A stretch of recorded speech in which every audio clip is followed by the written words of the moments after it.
Hello, hello, hola, bienvenidos and welcome to another episode, otro episodio, otro segmento de Hoy en Día TV. I am your host and producer, Yessi Rodriguez. I'm going to bring on my co-host, Nadine. And Cece is actually with us today, but she is on the phone, so she's going to be talking to us through the phone. So welcome to the stage, Nadine and Cece. Hello. I'm going to mute Cece for a second. It looks like there's some background noise going on. But how are you today? How are you doing, Nadine? I am doing well. Happy Thursday. I have to remember what date it is. Just tell me about it. I'm like, wait, what's today again? Oh, I gotta look at the calendar real quick. Let me check my phone, right? It Good is old Thursday. One day away from Friday, from Friday. Ooh, yes, Friday Eve. How about you, Cece? How's everything going on your end? Here, Cece? Oh, Cece. Oh, maybe not. All right. Well, so hey, there's since we've met last week, right, and we had the last show. This is still Mental Health Awareness Month, so we're going to continue to talk about mental health and close out the month of May strong with just helping people with thinking about different tips and tricks. And I even have some quotes that I found helpful for me, and hopefully you all can find helpful for you, right? But before we start that, I found something really interesting, Nadine, with regards to, I don't know if you knew or heard about it, but apparently there was a day without power. And this happened back in late April. 12 hours of darkness took place in Spain and in Portugal. And so CNN reported that there was a gentleman named Luis Jimenez who was driving on a highway in East Madrid in Spain when he noticed that everything lost power. Suddenly, he says there was no traffic lights. And so cars started piling up. Nobody had the right of way. And he decided to stop so that people can pass. And he saw a massive bus coming and had to accelerate a lot to go past it. And he said it was just a jungle. This is according to Luis Jimenez, who was interviewed by, looks like Rob Pachetta with CNN. And so 12 whole hours with no light, there was outage. It was just a lot going on. And it's really scary just to think that that's even a possibility, right? Because we see them in movies and different TV series and episodes and shows that we see. But when people actually start to experience that in actual real life, that's a different topic. And I always correlate it to what Cece likes to say is television, right? The TV is telling you what's about to come. So, Yeah. what do you think about that when you hear that? So, blackout. I thought, is it 12 hours or 12 days? 12 hours. It was 12 Okay. hours blackout. Thankfully, it was only 12 hours. Can you imagine 12 days? Oh, gosh, that's horrible. So basically, that was at night. I mean, I can understand you lose power in the day. You don't have too much to worry about because it's still light outside. But at nighttime, I mean, have you I'm trying to remember that movie. Remember that movie where The Purge? Ah, Anything could happen. You better be strapped up. Hello. Hey. I mean, for situations like that, you better keep your tools, have your lamps. I mean, for me, if I was in Jamaica, it would be okay. But growing up in Jamaica, I grew up without power, so that was nothing for me. I could go grab me a little kerosene lamp or whatever the case is. But here, no ma'am, no ham, no turkey. That's crazy to be out of power for. But come to think about it, I mean, it's feasible as far as if you know the ins and outs of how to take care of yourself and not panic. Because I lived in Florida where I'm used to the hurricane and out of power for a couple of days, not just 12 hours. You know how to navigate. You have your lamp, you have your candles, you have your food. So make sure for any events, just have your food always stocked up and water to make sure, and especially if you have small children, what to do and what you need to have for a situation like that. yeah, that's actually good food for thought for the viewers and listeners. Just prepare, right? Even if you have it stocked away in an attic or in your garage, like you just never know when you're going to need something and you don't want to be caught off guard for anything. I mean, Look at our world today. We're dealing with so many different things, just so many things that never in a million years I would have thought would have happened, right? And so it's always best to be prepared, similar to what Nadine said, having what you said, well, definitely food, right? The little non-perishable items. I would say firewood. Have firewood ready. Have a grill where it's like charcoal, or you can add firewood to it so you can cook on it, like go outside and cook. Definitely weaponry to protect yourself and your family if needed from like against any invasions. There's just so many things that you can do for sure. So I agree with you, Nadine, being prepared. Yeah. You said candles too. So candles definitely important. Mm-hmm. Just pretend that it's a hurricane and you have no power. Yeah, that's scary. And you know what's interesting too is I'm looking more into what happened in Portugal and Spain. It still remains under investigation. So we're a month and a day in, because this happened April 28th of 2025. It still remains under investigation. They have suspicions of what could have contributed to it, but it really hasn't been identified, which is really scary with all this fancy technology and all this stuff that we have. How is that possible that we're going a whole 31 days and no one knows what really could have happened? Like, that's just boggles my mind too. Exactly. Like that's scary, especially for people that haven't gone through that before, for the veterans and for people who have gone through hurricanes and different, things like that. They know what to do. But say, for instance, somebody go there on vacation and they're not used to that, then everybody's going to be in panic mode because, like I said earlier, going back to the purge, if you're home, if you live by yourself, anything could happen. People could start breaking into, businesses and stealing and, doing all kind of stuff. So, you know what I just thought about too? What would be a really need that I have not seen yet, and maybe it exists, I just have no clue where it could be. It's like a veteran coming up with a program that helps where civilians sign up, and then they help them to take like a training, let's say like a 6-week training or what have you, of how to survive, like different survival techniques. Right, exactly. Yes. I think that's honestly really needed right now, especially again with the way our world and the world as we know it, the way we grew up is changing a lot. People need to start teaching their kids survival skills from their young, so that when you have life-changing events, they'll know what to do. I remember I saw an article about, I think there was a guy that was drowning. He took his kid fishing, and did we talk about that? And the kid saved his dad or his brother from drowning. He swam in the ocean. He was 7 years old. I don't remember, but let's. This is a new day, a new time. So bring it up. So what happened? So yeah, I'm just getting bits and pieces of it. Apparently the guy took his children fishing, and I think one fell in the water, and the 7-year-old. And correct me if I'm wrong, audience, because I got to go back and look at the article. And he swam and saved them. That is amazing. I think I remember reading that, to be honest with you. Yeah. Let me see if I can find it. Wow. Correct. Yeah. So while you look into that, I'm going to talk to the audience and listeners about how to prepare for a blackout. So I was doing some research, because blackout, again, can happen any day, anytime. You don't want to be caught off guard, especially with just everything happening nowadays. Todo lo que está pasando en el mundo, uno nunca sabe, tiene que estar preparado, right? And so with that in mind, emergency kits are very essential. So if you all do not have an emergency kit, I highly, highly, highly recommend, please get yourself an emergency kit for you, your family, just to make sure everyone is safe. So you might be asking like, Jessie, Nadine, what should I include?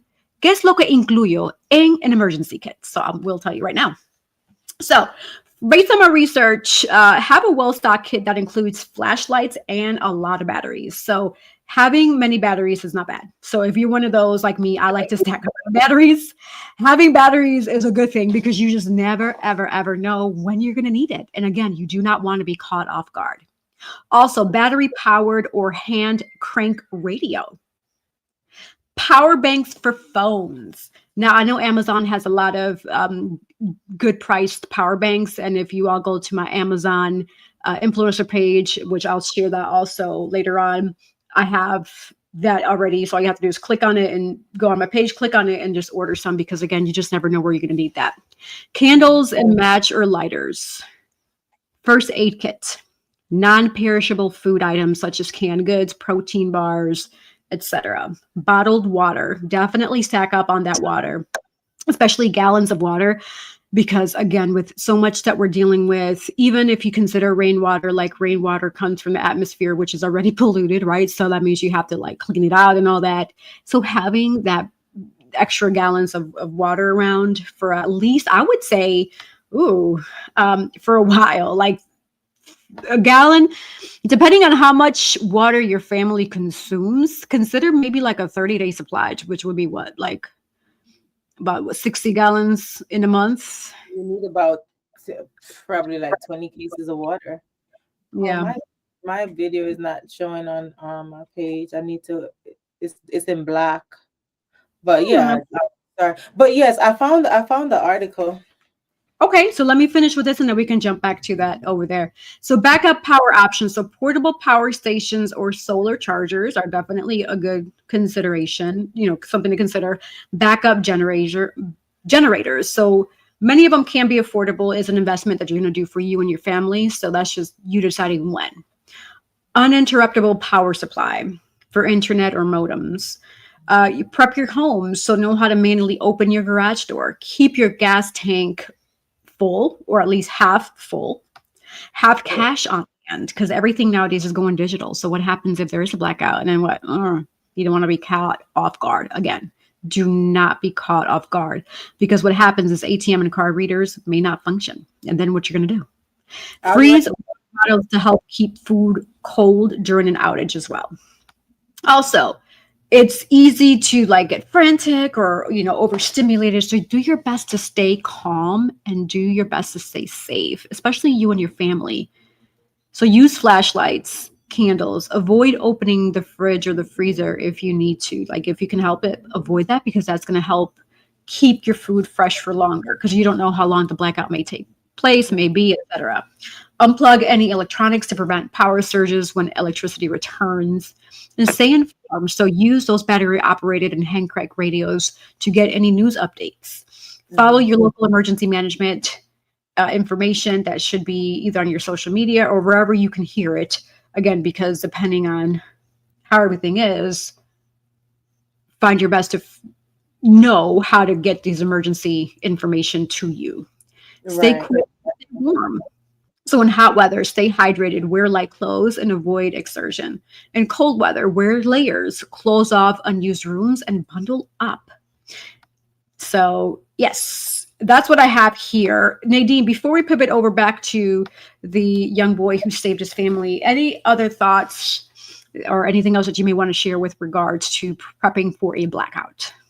Yeah, like I said earlier, as far as that, it's the same way because come to think about it, when you just started talking about it, I was saying all these things. I'm like, it's just like when you go through the storm, when you go through a hurricane, they lose power. It's the same thing. So as you said, half tank of gas for you to prep, I would say a full tank of gas, because you never know when the power is going to come back on, if it's going to go back off again. So, and if you got to leave, if you got to travel, because power grid stuff happens, there's going to be traffic jam. So you don't know how long you're going to be in that traffic jam. So I'd say full tank of gas. And then when we were in hurricane season, you have a full tank of gas for one. And then second, for two, you have like an extra can of gas in your trunk or somewhere where, you take it just in case, and I see people do that all the time, like, pulling over and helping others when they run out of gas. So that's a good way to prep and to have and make sure you have your food and all these other things too, just in case if it, it's just like a hurricane. So I'd say food, water, gas for sure.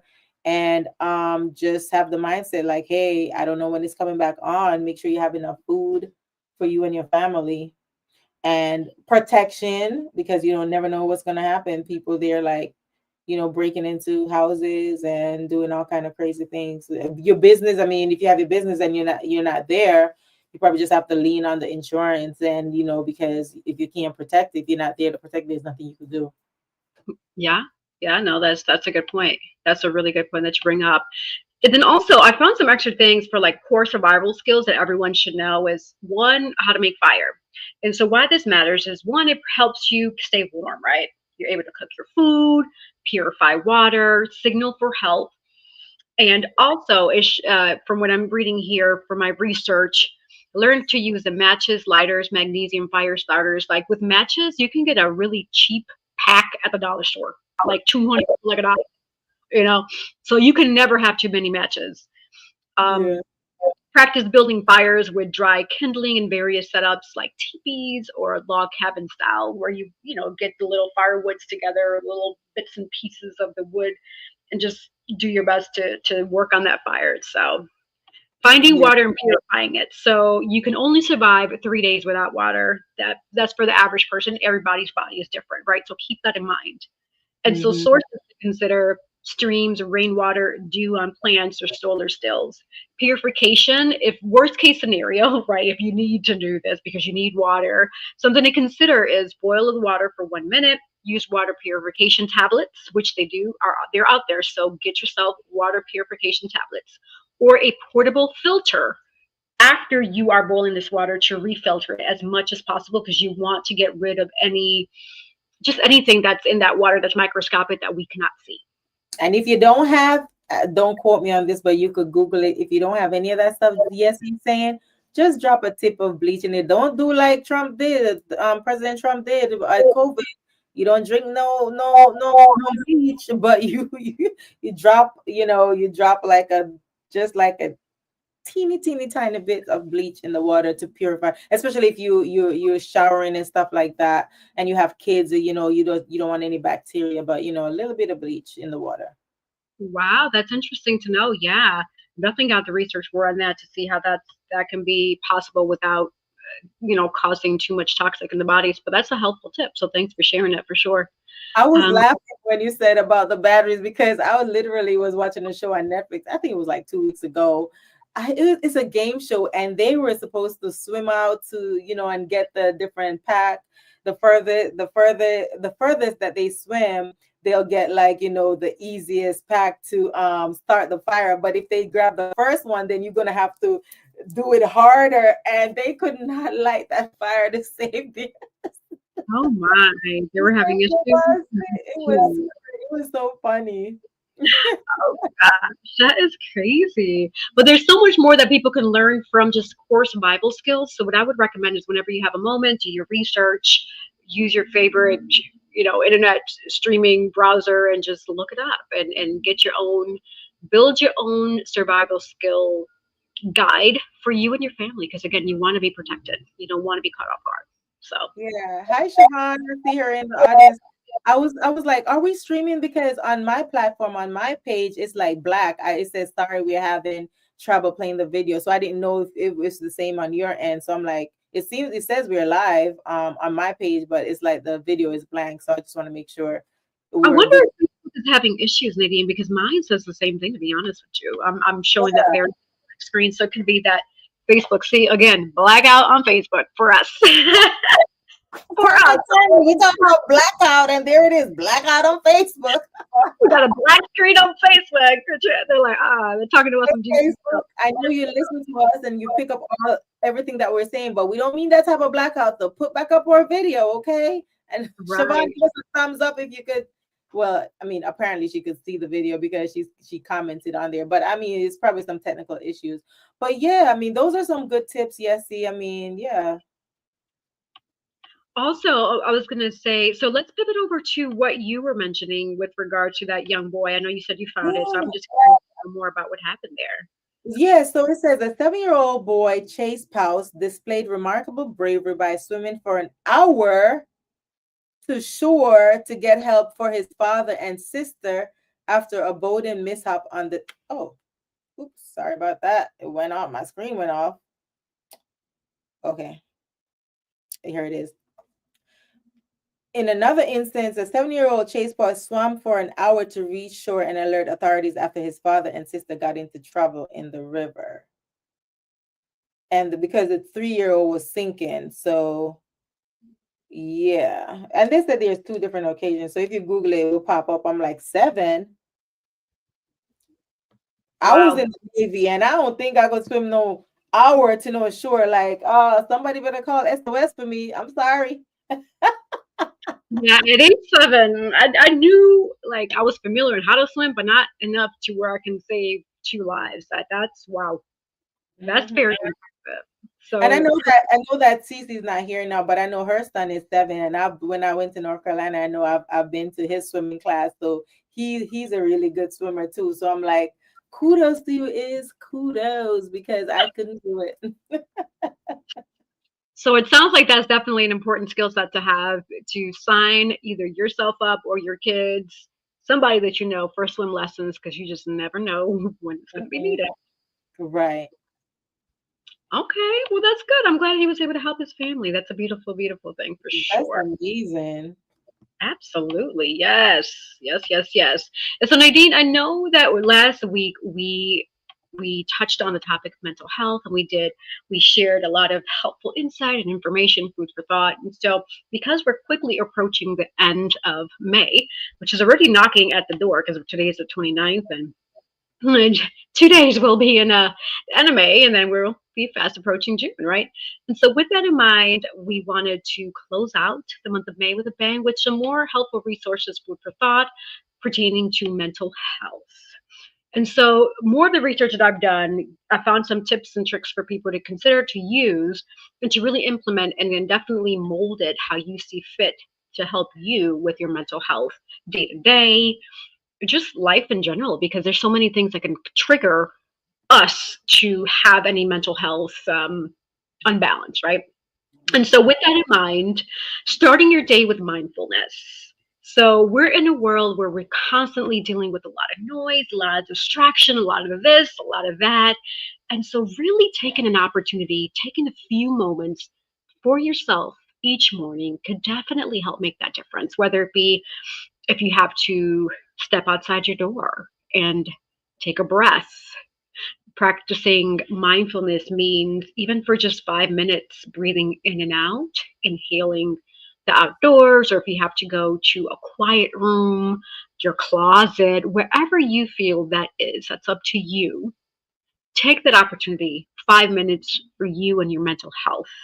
And that does many things for you. It helps reduce stress, it helps increase your focus, it helps you with a positive tone and sets that tone for you for the rest of your day. And so, with that in mind, again, finding a quiet place, closing your eyes, taking slow, deep breaths, and focusing how you feel at that moment without any judgment for yourself. Like, be gentle with yourself, right? And so, Nadine, what are your thoughts about that? I think those are some good tips, Yessie. And also, you know what I find like soothing is the rain and thunder sounds. Those are Huh? really soothing and relaxing. Okay, I like that. Yeah. With Yes. me, depending on the thunder, like if it's, because some of the thunder I've experienced where I live, it sounds like the whole world is shaking. And I'm like, oh gosh. Ugh. like like T-Rex is like boom, boom, boom, boom. I'm like, oh God, what's happening? Woo, so I salute you for liking that thunder, because me, I can like it to an extent, but once it gets too like much, and I'm like, what's Well, happening? they have different ones that it balances out each other with the rain and the thunder, and especially if you can't sleep. I know me, I have like really terrible sleep nights, and if I turn that on, then I'm good to go. So you're talking about the actual noise, like coming from a Yeah, device, not hearing you from outside. no, like if you ask your Alexa to play it or it's on YouTube, they do have the ones on YouTube if you play it on your TV that the light won't affect you because it's a blackout screen, but you could hear it and it helps me. Okay, okay. Now that you clarified, I get it. Okay, yes. So I agree. That I Oh thought you were no, talking real life, like not hearing it on your phone, but hearing it outside because it's happening in your shoes. no, because last week we had a terrible thunderstorms, and let me tell you, Yesy, it felt like the thunderball was in my backyard. That's how bad it was. It was it was horrible. It was really scary. Not just horrible. It was really scary. So I believe it. And I've noticed, I feel like when that happens, the thunders to me are getting worse for some reason. Like they sound louder. they sound stronger and scarier. And then I can feel like the vibration. Boom. Like, oh Mhm. gosh, what is happening out there? Somebody said, that's like the thunder is God's voice, like, speaking to us or something. Ooh, well, God is really upset with us because, woo, he got me shaking in my boots. Everything that's going on here is like making this his stuff known. Absolutely, absolutely. Yes, that is interesting. And so, continuing on, set boundaries as an act of self care, right? So, reminding yourself that it's okay to say no. It's not selfish, it's necessary. You can't do everything. As much as you want to feel or be like Superman or Superwoman, realistically, we're human. Somos humanos. Unless there's something I don't know about you that you might be like an alien from outer space, which is cool. I mean, hey, more power to you, and you can do all this. Hey, I respect that. If you are, I would love to have you on the show, by the way. If you are alien from outer space, please come on, Wendy, because I would love, I'm sure me, Nadine, and CC would love to interview you. But anywho, with that in mind, saying no isn't selfish. So setting healthy boundaries is one of the most powerful ways to really protect you and your mental health, and especially your emotional well-being. Boundaries help you honor your needs, manage your energy, and create that space for relationships and experiences that truly support you, who you are, and what you are about. So, learning to say no without feeling guilty, speaking up for yourself when you're uncomfortable, and prioritizing rest over all the day hustle and bustle. Distance Mhm. yourself from toxic energy, which I know I've done. And my life is so much better because of that. Boundaries aren't walls, they're bridges to a healthier, more balanced version of yourself. And as you get older, you're going to start seeing that, right? You're going to start seeing that you don't have time for shenanigans. Life is too short. And you really have to have the right people in your corner that are going to help you out, and vice versa, right? You have to have the good intentions for other people, just like they should have good intentions for you. Those Mhm. are going to help you protect your peace and give yourself also that love and respect that you deserve. What are your Mhm. thoughts on that, Nadine? Like people that know me know that I have a short tolerance for the BS. So I mean, like you said, healthy boundaries. I mean, you could only give but so much per people, a fair chance, and if they keep on disappointing you, then you just gotta cut them off. You know what I mean? So set healthy boundaries. Just like whenever I just came from a book signing, and one of my books, I am choosing me. Not in a selfish way, but in the fact that you cannot always say yes to somebody, friends, family, coworkers. I talk about this all the time. You know, Sometimes you have to choose yourself. And like I said, it's not in a selfish way, but sometimes you just gotta self-love. Self-love is the best love. Absolutely. Absolutely. You have your own back, because at the end of the day, who's going to do it for you other than you? Right. So just Exactly. thinking You gotta also, advocate for yourself. absolutely. Yes. Yes. Absolutely. Now, this was interesting. Exploring the science of burnout. So, understanding what burnout is, people hear about it.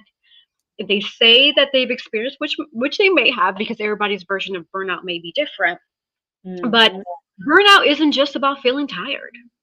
You know, it's a chronic state of your physical, emotional, and mental exhaustion, Mhm. which is caused by prolonged stress that may be related to work, caregiving, or other high pressure environments that you might be surrounded with or Mhm. in, right?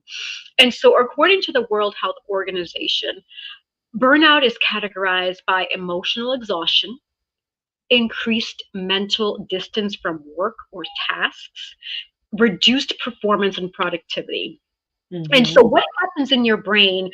Burnout is a can dysregulate your cortisol levels, and what cortisol is the stress hormone. Mhm. It even shrinks parts of your brain that are responsible for your emotional regulation. It's a biological and physiological response to being pushed beyond your limits each Mhm. and every day. So knowing your limits is definitely important. That's one, right? And so key signs for you all, viewers and listeners, to really know, am I experiencing burnout? Is this? Are you in constant fatigue? Even if you're resting, do you feel restless? Like, oh gosh, I did this, da da da da da. Feeling detached. numb or cynical, decreased motivation or satisfaction, trouble concentrating, and physical symptoms. Do you get headaches often? Do you get stomach issues? Do you get numbness around different parts of your body? Those are all key signs that you might be experiencing burnout. And so burnout is definitely preventable and reversible. Healing starts with becoming aware, setting your boundaries, asking for help. It's okay. Taking breaks and reprioritizing yourself, self care. Nadine, what are your thoughts about that? Yeah, you're absolutely right. Like it was just literally yesterday, I just pulled it up that I did a midweek check-in, and my check-in was, how are you really feeling today?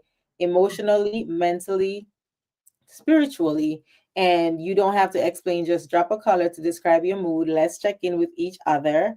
And I'm sure a lot of people saw the post, but they just skip over it because, they're not thinking, about their mental health, but, to each his own. And you put blue if you're calm, red if you're fired up, like, yeah, I just want to somebody today.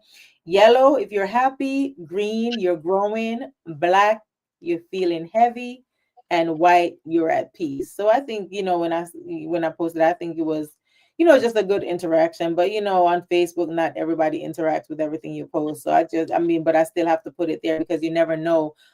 Sometimes all it takes is just one person to see your post and to just to share how they're feeling, and you just check in you know That is awesome. And I'm so glad you brought that up because it reminds me of what we talked about last week regarding the mental health check in for the spectrum. Remember the four numbers that we talked about?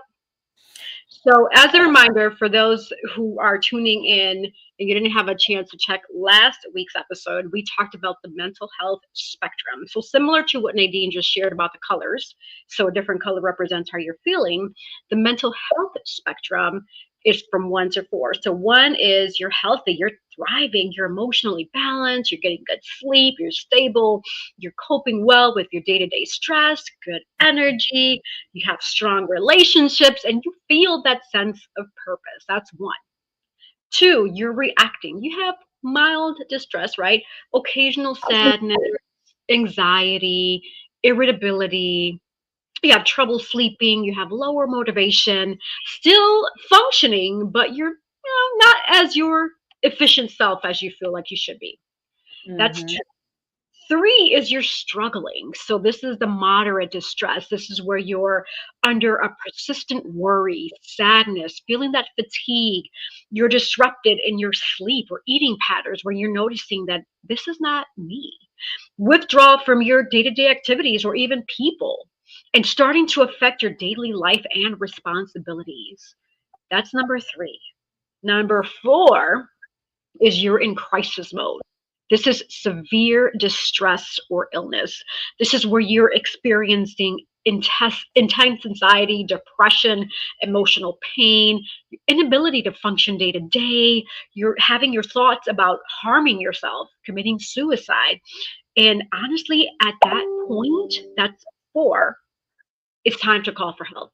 And it's okay if you get to that point where you need to call for help. But please, I encourage you, I urge you, whoever's listening right now, whoever is viewing, if you feel that way, please call for help. It's okay. It's okay. and Nadine, what do you think? if that's Mhm. happening, do they know the resources? And every state have different resources that you could check in with um for your mental health. Like last week I talked about NAMI, which is completely confidential. You could Google NAMI, NAMI, National Alliance for Mental Illness, is Mhm. worldwide within the United States. And also there are different help numbers you could call. Like 988 is a number that you could dial for suicide. So there's so many different resources out there for you. And I mean, you could call the non-emergency number for 911. I mean, of course, if you're gonna harm yourself, you call 911 and they'll send help. But there's a slew of different resources that you could tap into in your state if you don't want to talk to friends or family. That could definitely help you. And I know for veterans, we have a lot of resources too. We have the VA, we have different helplines, especially if you're active duty, you don't want to talk to your command or whatever. that you could talk to. Yeah, no, thank you for sharing that. Absolutely. That's very helpful information, helpful insight. So definitely encourage you all to take advantage of those tools and resources out there because we want to help you out. Just like here in ONDR, we're sharing this with you because that is our goal. Our goal is to motivate, inspire, enlighten, educate, and entertain you, the viewers and listeners, with every episode. Cece, I'm not sure if you had a chance to hear about the spectrum from 1 to 4 about emotional well-being, or even Nadine's um, color. Was it? Elaborate more on that. Is it the color scheme, color day, Nadine? I was doing my midday check-in, so I have a different color coded message. If they don't want to say what's really happening in their lives, they could just put a color of how they're feeling for that day. So I put so if you're feeling blue, if you're feeling calm, then the color is blue. If you're fired up, like you're really mad, it's red. If it's yellow, you're happy. If it's green, you're growing. If it's black, something is heavy, is on your heart, it's heavy, you can't really talk about it, you kind of feel down. And if it's white, you're at peace, there's nothing that's bothering you. Like CC always says, love and light. It's just, everything is just so perfect. Yes, I love it. Yes, yes, yes. Yeah, So go I ahead. didn't hear. I heard some of it. Yeah, what you guys were speaking about, but I didn't hear like the color thing. So I think that's really kind of cool to utilize that. But I didn't hear. I think I came in like on the last one that you were giving there, Yessie. But yeah, mental health is a big deal, and so I'm glad I heard some of the resources that were offered.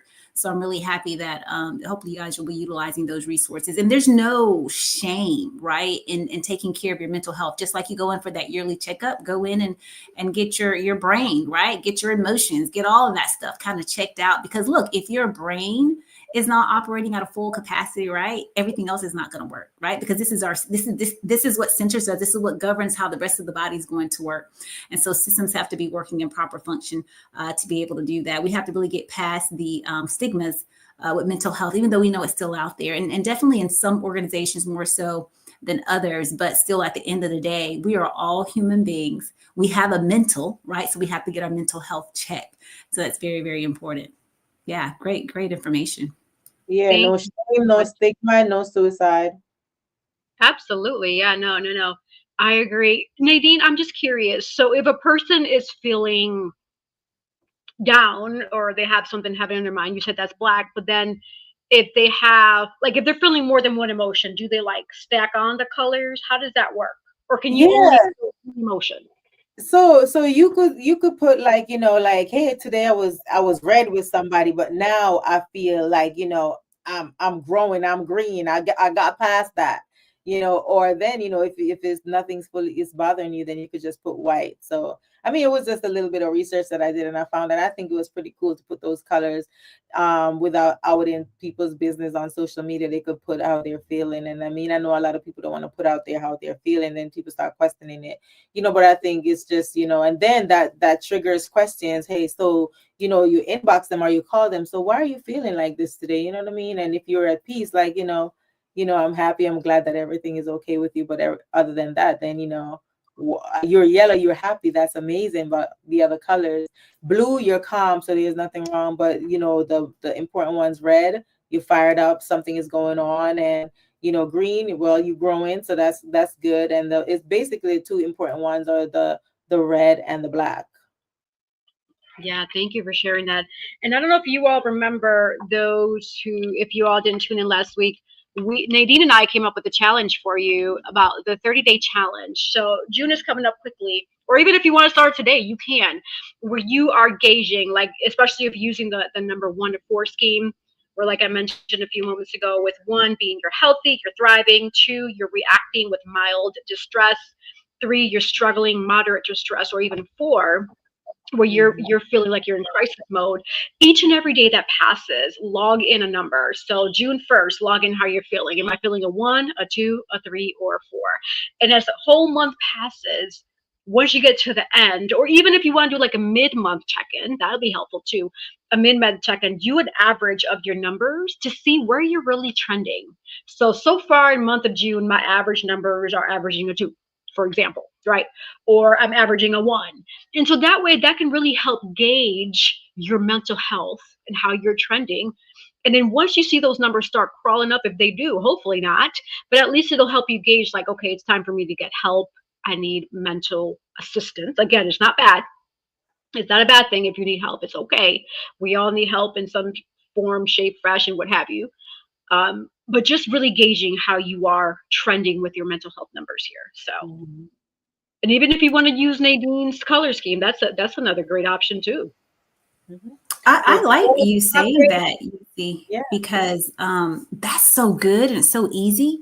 And we all have calendars on our smartphones or, a paper calendar or whatever, but checking in with yourself like that. I love that, like showing up for you and being able to kind of assess what's going on. Like that's really, really nice. I've been making it a point to write down things that I'm doing throughout my day, because we do so much and we don't really realize how much we're doing and how much we're going, even the things that we think that is like so small, like my kids like, oh, I want to go and get pizza today. And then like in the middle of you driving to go get pizza, oh, I want a hamburger. Like what in the world, you know what I'm saying?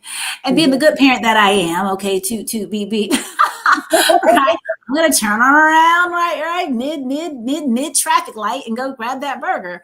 I literally did that yesterday. So, but just tracking that stuff, because you'll realize in a day that you are really truly doing so much more than you even thought. And then you're like, why am I so tired? What did I do today? I didn't really do anything today. But a lot of times we think about doing stuff in a grand fashion, this whole grandiose. Oh, yes, I was on Oy India TV. That was something, checking the box. It was big. Oh, yes, I went and voted today. Oh, yes, that was big, checking the box. Oh, yes, I went to the PTA meeting, because you're just showing up for everybody else except yourself. So then you begin to see, the areas in which you are showing up in. And so it's interesting as I'm just doing it like on my my little notes pad on my iPhone. And I just have it in, I just write what I did for today. Or even like sometimes on the calendar, the little notes section, I'll just kind of write, not everything, but I write down probably the gist of what I'm doing. If I journal today, because what I'm seeing is for myself, there is no mental health checks that I'm doing. There's no me time in there that's been carved out. It's been go, push, play for everybody else and getting it done and making it happen. And it's looking great. And we've done good. High five, pat on the back.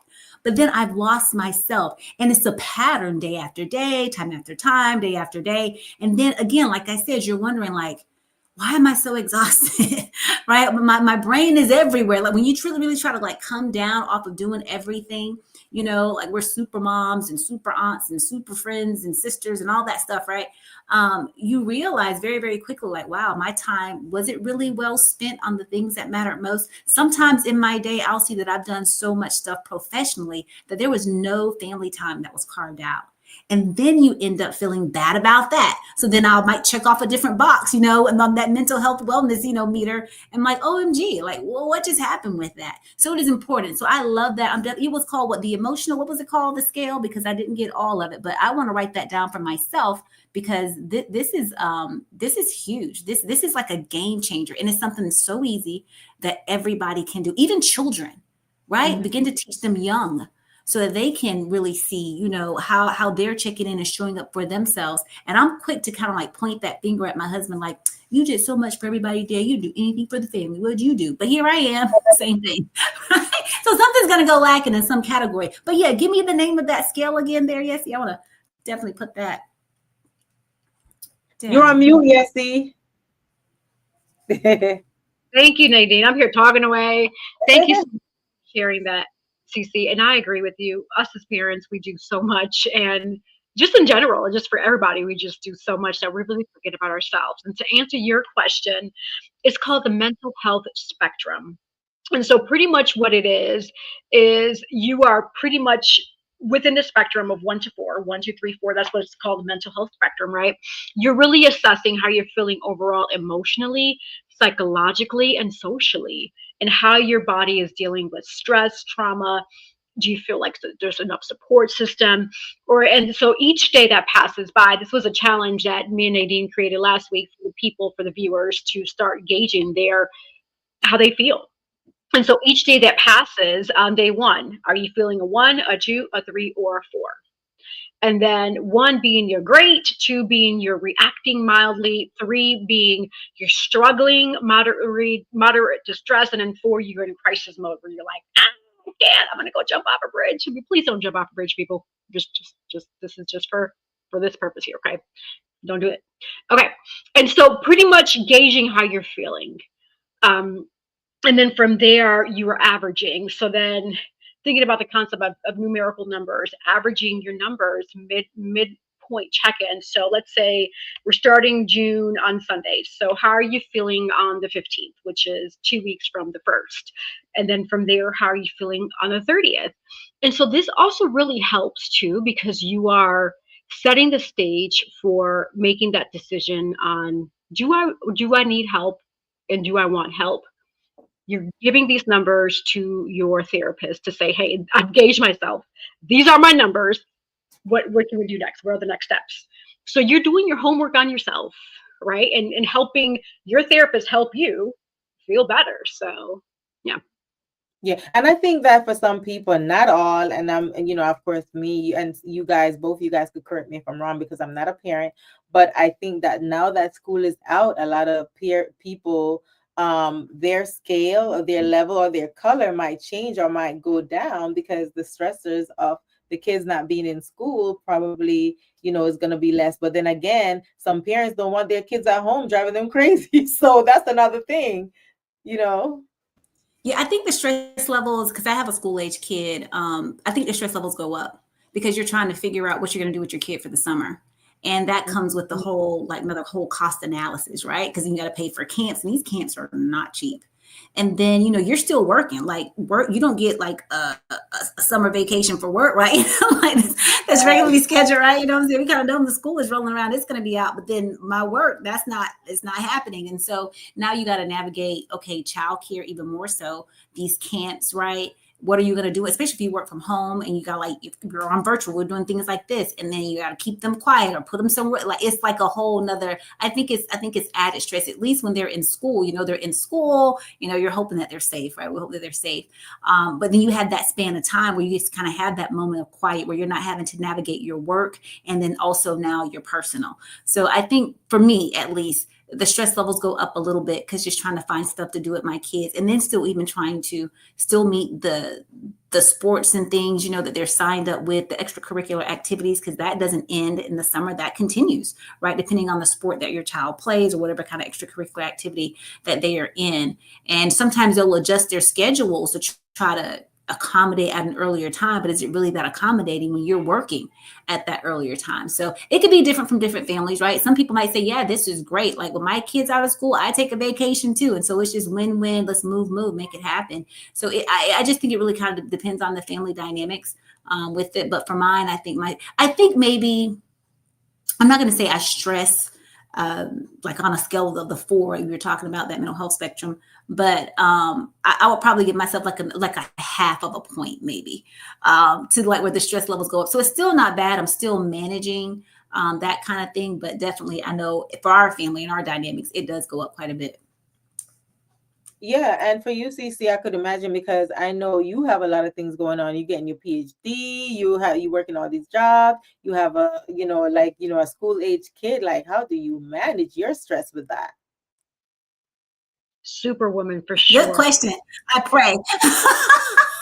I'm like, Lord. Okay, I need you to help your girl big time. And he shows up. He really does, because he'll show me areas where I need to pull back. Some things that I think is pressing and that needs to get done, he's showing me no, it's not. It really is not that serious, and you really don't need to do it.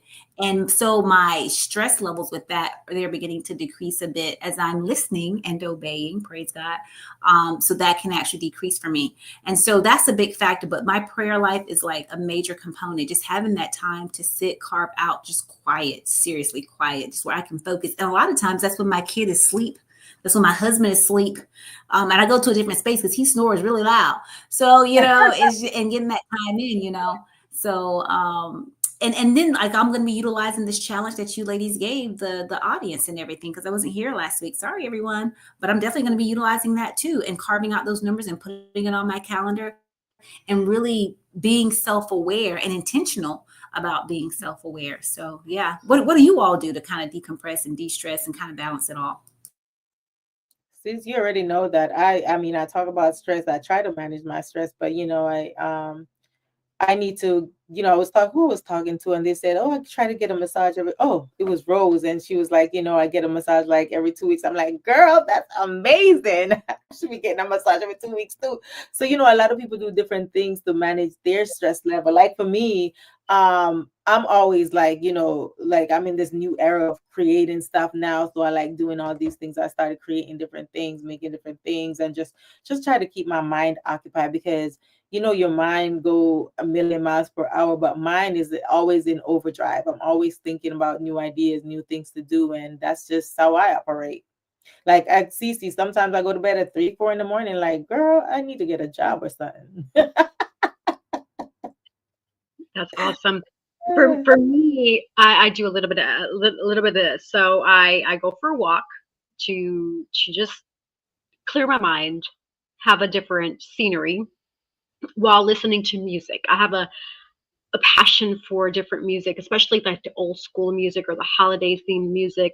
It puts me in a different space. And then from there, I love to create different content. So even here with having Oyandia as a podcast and just being able to create content and do research to help other people brings me at peace too, because it's like this is my purpose, right? And then 3, enjoy spending time with my family when I can, because I do know that life is short. When I look back, I look at the things like, I wish I could have spent more time with my dad or spend more time with my grandmother. Now they're not here anymore. And so really embracing those opportunities to purposely carve out that time to set up those, going to the zoo or going to somewhere on purpose, because again, life is short. We're here today and who knows what tomorrow may bring, only God knows. Mm-hmm. And then 4, video games. I love me some Call of Duty. I love me some Gears of War. I love me some The Division. I love being a Division agent, because the Division agent, we get to help people too in the video game. Mm-hmm. And so while I do that while listening to music and killing off the bad guys, and that's it. He's her and David and they'll get along. The Division. I know, because they love that stuff. I'll get in there and try to play with them, and I can play video games. I don't, I can't say that I like them. I guess like when life slows down to school, and I'll definitely be able to kind of get in with them. But we play a family game.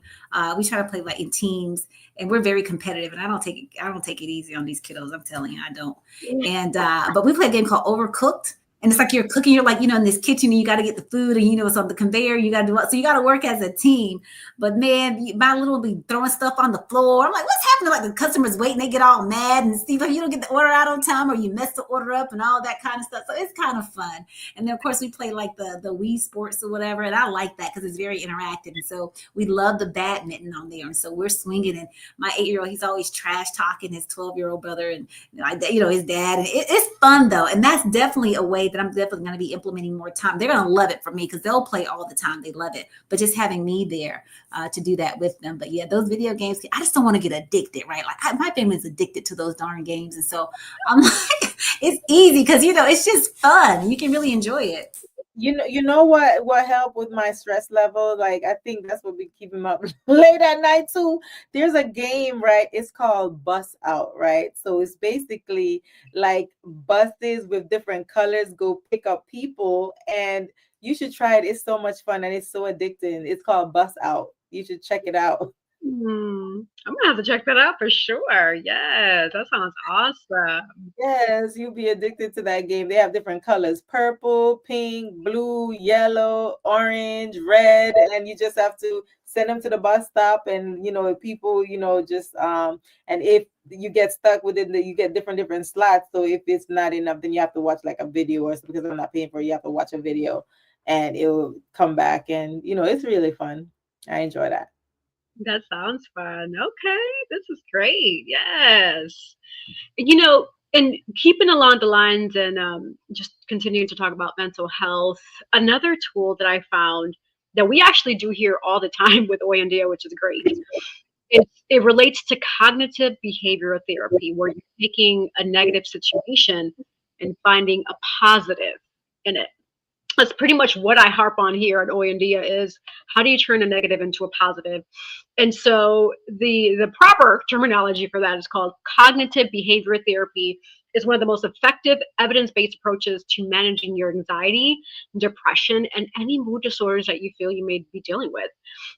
And so pretty much what it is you become aware of how your thoughts, emotions, and behaviors are connected, and you're pretty much turning that negative into a positive. So for example, if you're thinking, let's mess things up, start thinking, turn it up to a positive. Sometimes things don't go as planned, and it's okay. I can always try again tomorrow, right? So turning a negative into a positive, seeing that light of how to shift your mindset. And that's just one example that I threw out there. But in general, let's say you're late for work because there's a heavy traffic jam. The way I see it as God was protecting you from something more catastrophic. Okay, you're late for work, but you're here. Your life is spared. You didn't get into no car accident. You didn't get a ticket. So seeing that positive when you feel there's a negative situation going on. Now, if it continues to happen, then you might have to wake up like maybe 30 minutes earlier, get on the road a little bit earlier, so that you won't always be late for work. But again, thinking about just the things that can happen on a day-to-day. So yeah. In this day and age, people shouldn't be late for work. I mean, I know things happen, but they have ways. I mean, ways you could always prep your trip, even though you know your address, know where you're going. Always use Waze. Waze will direct traffic. If there's just like I was coming home today, I know where I was going from my book signing, and I put on Waze, and it basically gave me an alternate direction because there was a traffic jam, and it said you saved 2 minutes this route. So even if you know where you're going, always use Waze. So if you're going to work the next day, you could schedule your trip to work, and it will give you a time. If you need to get there by 7 o'clock, it will tell you need to leave your house by this time. And it's basically, navigating the traffic throughout the way. So you could, so it will derail it. That's awesome. Okay, cool. That's great. That's good to know. Thanks for sharing that tip. And then you could share, you could share your directions with friends and family, just like when I go to North Carolina or CC.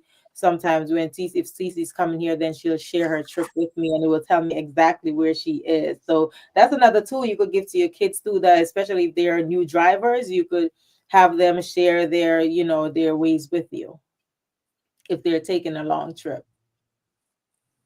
Cool beans. The CBT therapy, I'm very familiar. You got CBT, the cognitive behavioral, and you also have the CPT, which is the cognitive processing. And they're both really, really good. So my husband actually went through a bout of the CBT therapy, which he was using, which worked, some for him, but he really needed the CPT. And so as I was learning the difference between the two, I was like, yeah, we definitely need to know we need the processing part, right, with everything. Because the behavior, right, it's like you're saying, it's really about being aware and kind of changing that negative into a positive, really kind of seeing, is the glass half empty or is the glass half full, right? And then beginning to change the behaviors and things of that nature. And so with the cognitive processing, it's like kind of showing you, it's kind of like, think about it like, taking a trip. Like what's going to be some of the first things that you're going to do before you take that trip? So you got to kind of process, you got to plan it, right? And you got to be able to process all of the information, everything that's happened to you, whatever that situation is, whatever that emotion that you're feeling, any of that stuff, right? You got to be able to process that through to kind of see like, why this happened, what was the cause and effect, so to see. So it kind of really gets you clear. And I really love it. It's a really great strategy. It's very beneficial for people to utilize. And you can typically, get consultations and stuff. Like you don't necessarily sometimes even have to have a referral from your PCM. Sometimes you can go directly to, the behavioral health person and kind of let them know what you're experiencing. And sometimes you can see them directly on. So, but it is something really, really nice to use. I'm really glad that you talked about that because maybe some people out there don't know right, about these different therapies and how they can actually help and assist you. And it's non-invasive. It's not like you're taking a pill. It's not like you're being operated on. It's not like any of those types of things, right? It's just you talking it out. There was a study, and I don't remember, I'll have to research it for you because I'll have to get it for you. But back in history, a long, long time ago, once upon a time when, right? But no, there was a group of warriors that went out. And with those warriors, when they would come back from war, the community, when the people embraced them, the community, we found that their mental health, they didn't have a lot of these episodes to where they had post-traumatic stress or any other kind of, I call them mental health injuries, right?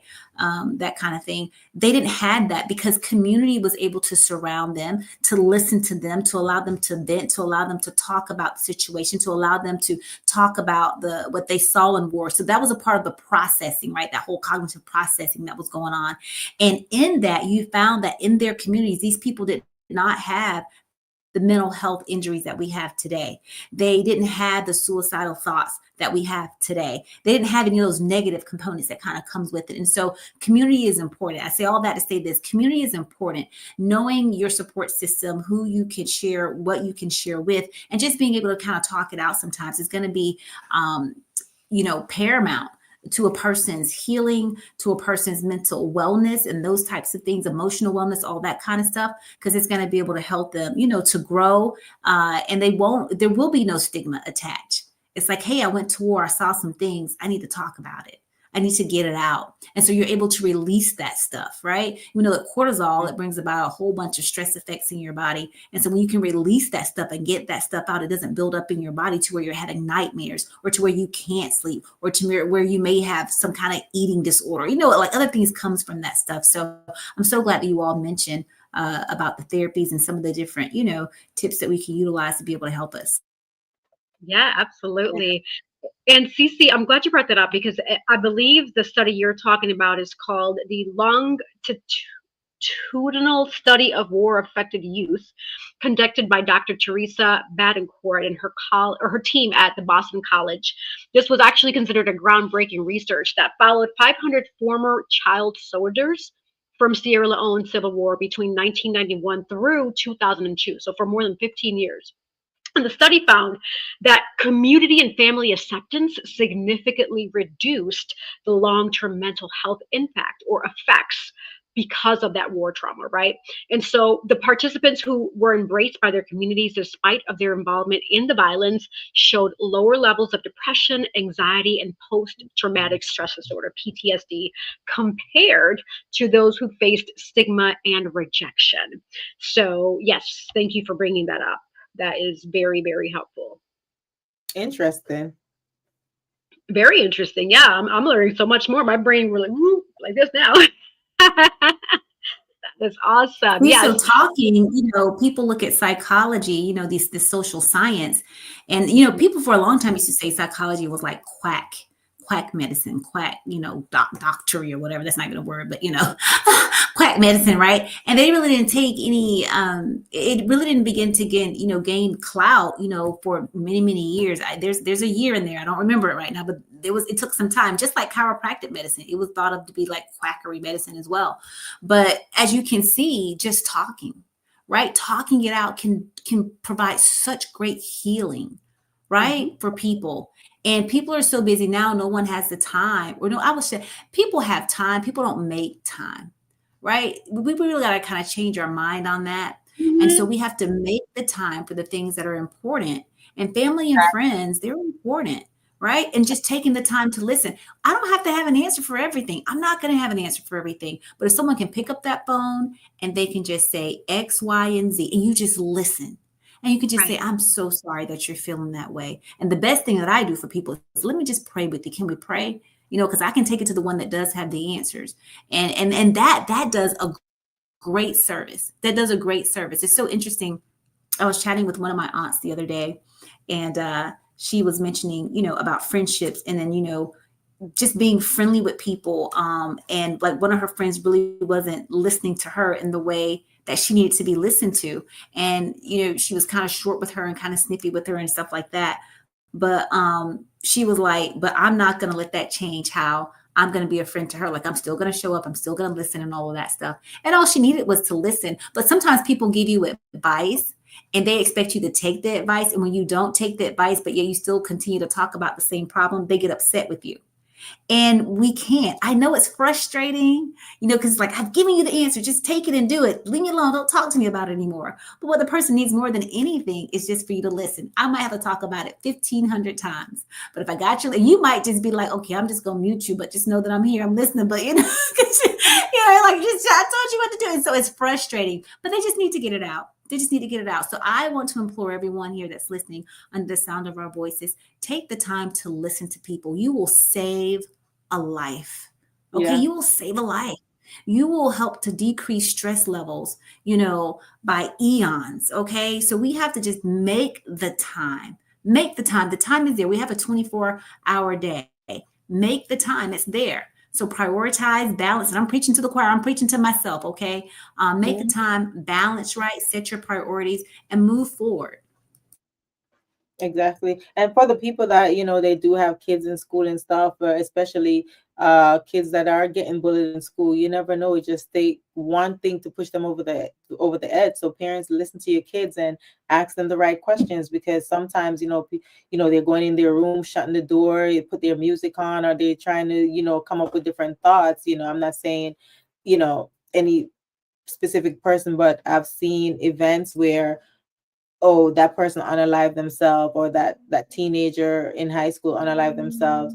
But what brought them to that point? Did you have a conversation with that person, or whatever the case is? Did they show signs? So those are the little things you have to look for. Absolutely. Thank you both for sharing that. And yes, this is why I love Oandia. Like, we just have so many deep and thought-provoking conversations. It just stimulates my brain. I feel so good right now. I got all the warm and fuzzies. But you know what? Hey, it's time to pivot over to our last minute words and sponsors. So, Nadine, please lead us with the last minute words, followed by Cece, and then I'll close out with sponsors. And I actually found some really cool quotes that I wanted to share with you all to see what your thoughts are too. So, yeah, go ahead. Yeah, so like everybody knows, I'm Nadine Barton, author, Navy veteran, and entrepreneur. I have a new website, guys, so you guys could check me out. It's just my first name, NadineBarton.com, and that's basically my author website. So that's another place that you could find me. And on my Instagram, Nadia B, NADIB_1202. Like I always say, life is 10% of what happened to you and 90% of how you react. So treat people kind. You know what I mean? So like we had this conversation before, like you're not the same person you were like 20 years ago. So people that knew you, look at you like, oh my God, that person, Barton or Nadine, she was a mean person, or she was this, or she was that. But people grow, you just have to, lead people with kindness and give them grace, and get to know that person before you start making judgment. Because a lot of times people will judge you, and you can't always judge a book by its cover. Get to know people.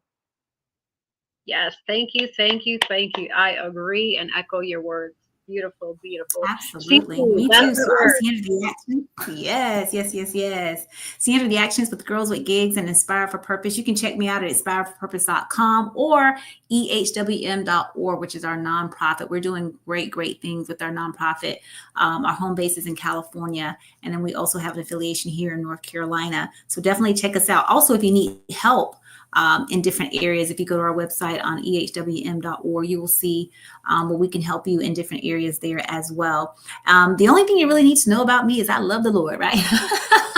All right, he is good all the time. He is good. Okay. So he's making it happen. We want to share some great news with you all. I'm going to be graduating here June 13th. Super excited about that. So pray for your girl. Okay. Pray for your girl. We're almost at the finish line. Not quite there yet, but we're almost there. Woohoo. Yes. So as I always like to say, love and light and inspire for purpose. Yes. And Cece, you didn't say what you're graduating from. What is your degree and what are you getting? What are you doing? What are you going to be doing after that? Yes. So I am getting a PhD in industrial and organizational psychology. Everybody keeps asking me, like, what kind of doctor are you going to be? I was like, I'm a scientist. So yeah. Loving it. Awesome. Congratulations, because I knew that was, hard work, honey. Hard work. Yes, that's amazing. OMG, congrats, congrats, congrats. That is beautiful. So with that type of degree, are you going to be able to practice like, seeing people for therapy? Like what does it all entail? What is your scope of work with Yeah. that? So psychology has always been kind of my thing. Even as a kid, I knew I wanted to be a psychologist, but it was a family member. I don't remember who, but they was like, girl, you're going to have to go to school for like ever. You're going to have to become a doctor. Right. And I was like, really? And you're going to have to go to school for like 5 million years. I was like, no, because I was probably like only in the second grade then, but I wanted to know how the human mind worked. And so I went a different way and I went into the field of physical therapy, which I still love and enjoy quite a bit. But yeah, so industrial organizational psychology is really like layman terms, think about business psychology. So it's about going into these organizations, which is everything, right? To help people have greater employee engagement, productivity, like those types of things in business, finding the things that's broken and going in and fixing them. And this can be in businesses, right? This can be in your personal lives as well, because you can employ a lot of different tools to help people to be able to kind of navigate into these different areas. And the reason why, y'all, like, hey, the military helped, further me on in my education. But what I realized, when you got to play the game, sometimes you got to get the letters in front of and behind your name in order to kind of get into certain doors. And so because I want to change this global organization, the United States military, right? You got to have certain credentials, just to be honest, and I'm sad that I have to say that, but that's just kind of how it is. And so I went to school to further my education, but I'm very proud of myself even, because this is like the highest degree in the land that you can get. So I'm like, on Earth, right? On the planet Earth, what's the highest degree that you can get? It's your doctorate. It's the high, the school doesn't go any higher than that, right? So I'm pretty excited about that. And I was just giving God all kinds of thanks and glory, because I'm like, Lord, even though this is just man-made kind of stuff, this is really, truly, but you blessed me to be able to do that. And so I'm forever and eternally grateful that he's been helping me do that. This is just a little drop in the bucket, right? As to the greater things that we're going to do for businesses and also for the kingdom of God, because things need to be changed, because people are, being mistreated in workplaces. And we can attest to that by all the laws that we have, the ADA, the EEOC, right? All of that kind of stuff that's on board to be able to kind of help us to maneuver and all those types of things. But yeah, thank you all for the congratulations. I appreciate it. Thank you. That is amazing. Yay. Now we get to say we have a doctor in the team. Woo woo. Dr. Sandra Baker, the actionist. Woo! Hey. All right. That is beautiful. I love it. Cece, just out of curiosity, with studying towards your degree, did you have to learn anything about the Kaizen approach, lean methodologies, anything like that? Not so much in this field. I mean, you can. Now, I have done that just in other areas of my life. Like my husband tells me I'm a professional student. He ain't never lied, right? So I am. But so I have a lot of different certifications in things like that, Six Sigma and all those types of things, and also with the Kaizen. So with this, yes, you can. Did I study it with this degree? No, I didn't. But I did do it in other areas of education, because I also hold, my MBA and then just other certifications in the PT and, all the other. So I'm a professional student. It was so interesting today because I was teaching earlier on with employment stuff, right? We were talking about employment rights and we were talking about salary negotiations. And maybe you all have heard this, but my husband played it for me last night. And it's a Kanye, because I know who it was. It's Kanye West, and it's a little skit. And maybe you've heard of it. It's like a fraternity, and they're saying broke, fi broke, right? We ain't got it, right? So I'm like, okay, I'm not that broke, but okay. But basically the guy's like saying, these guys are over here talking trash and they're doing this and they think they're so smart, but I have my degrees. He's like, he don't have a job, but he got all these degrees, right? And he's not utilizing them. And yes, I was like, oh, so what you trying to say, But it was so funny. But I led with that with the group today, and they absolutely loved it. And they were the ones that tell me, oh, that was Kanye West thing or whatever. It was a really cute skit. So he's like, my wife is 3 things. Like, she has a PhD in professional volunteering, a PhD in a giver, because I'm a giver, and a PhD in being a professional student. Yes, that makes sense. That makes sense. Love that. Yes, that is beautiful. I'm so glad it went well, though. That's great. Wow, so impressive. Well, congrats again. All right. And And yes, so, I wanted to say one other thing because it was someone put in the chat, the sky is the limit. And I thought about you and I was like, oh, the sky is not the limit, right? So, yes. All you do, help with the Department of Labor, okay? We let them know. thank Don't get you. with that. I'm glad you brought that up because that, that is my favorite end quote ever. And I thank God for putting that in my brain to bring it out to the world. Like, hey, stop trying to put boundaries on yourself. No, the sky is not the limit. But we'll go there in just a few moments. I will say this. Thank you to all the sponsors, viewers, listeners, to Nadine and Cece. So we will take a quick moment to go to a sponsor break and we'll be right back. Sponsored by Divine Beauty and Accessories.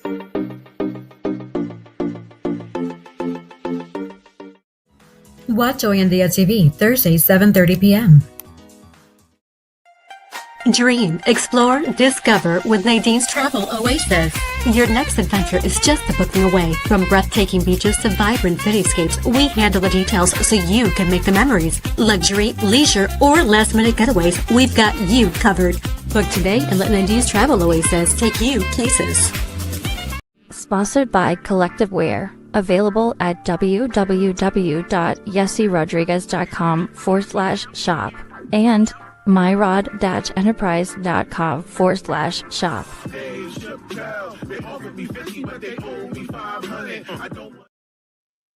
All right. Thank you all, sponsors, viewers, listeners, Nadine and Cece. Yes. And for you all who want to be either a guest, a sponsor, etc., just email oyandiatv@gmail.com. It is scrolling at the bottom of the page and you will be on this platform. We are a worldwide platform, so people can see us, people can hear us. I will say, I'm proud to say that we are in a bunch of locations, and I'm actually going to pull it up right now so I can reach you where people can actually hear us too. So in addition to watching us on Facebook, on YouTube, we're also on Instagram. People can hear us on RSS, Podcast, Spotify, Amazon Music, Pandora, iHeartRadio, Podcast Addict, Podcast Index, Deezer, Fountain, True Fans, and of course YouTube. And those are just, I'm sure there's other locations we're at that we probably don't know of yet. But for those who want to hear us, you can catch those episodes there. And yes, also end quotes. So I want to leave you for some food for thought. I found some really cool quotes that on Instagram from Your Courageous Comeback is the individual.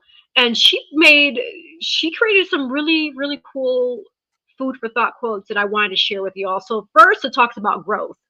So growth is when you stop asking why they're treating you like that and start asking why you are allowing it.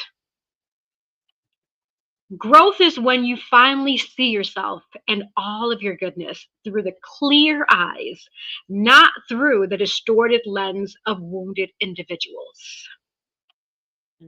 Growth is when you accept a person's limitations instead of trying to change them, recognizing that your peace lies in acceptance.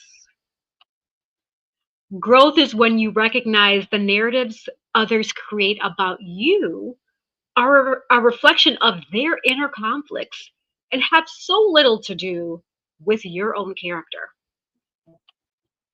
Growth is when you accept that healing is not a linear path, but rather a journey filled with twists and turns. It's understanding that healing is not a destination to be reached, but a continuous process of self-discovery and transformation. And those are some food for thought quotes I wanted to share with you all. Shout out to Your Courageous Comeback for creating that. And also for my infamous last minute quote that I love regarding the Kármán line. So the Kármán line is an imaginary boundary that marks the beginning of outer space. It lies 62 miles above the sea level and is actually named after a Hungarian American engineer and physicist who calculated the altitude. where the atmosphere becomes too thin for conventional aircraft to generate enough lift. And his name is Theodore von Karman. So with the quote that God put in my brain back in 2011, the sky is never the limit because the galaxies are endless. Thank you all for tuning into another amazing segment of Hoy en Dia TV. See you all next week. Yes.